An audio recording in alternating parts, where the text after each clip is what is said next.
1000 কোটি বার আমার মদিনার নবীর মোহাব্বতে যদি তুমি বলো ইয়া নবী সালামু আলাইকার সালাম দাও, দাঁড়াইয়া যাও, 1000 বার আমি দাঁড়াইতে রাজি, 1000 কোটি বার ইয়া নবী বলতে রাজি।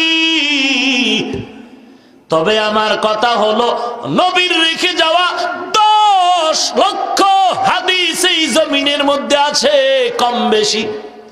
এই হাদিসগুলোর মধ্যে একটা হাদিস পারলে দেখাও সহি লাগবে না জয়ীফ। কোন হাদিসে নবী বলেছে ইয়া নবী সালামু আলাইকা বলে আমারে সালাম দাও? যদি একটা হাদিস দেখাইতে পারো 1000 কোটি বার আমরা দিব। বরং এই সিস্টেমের সালাম আবু বকর দেয় নাই, ওমর দেয় নাই, ওসমান গনি দেয় নাই, কোন সাহাবারা দেয় নাই। পারলে দলিল দাও।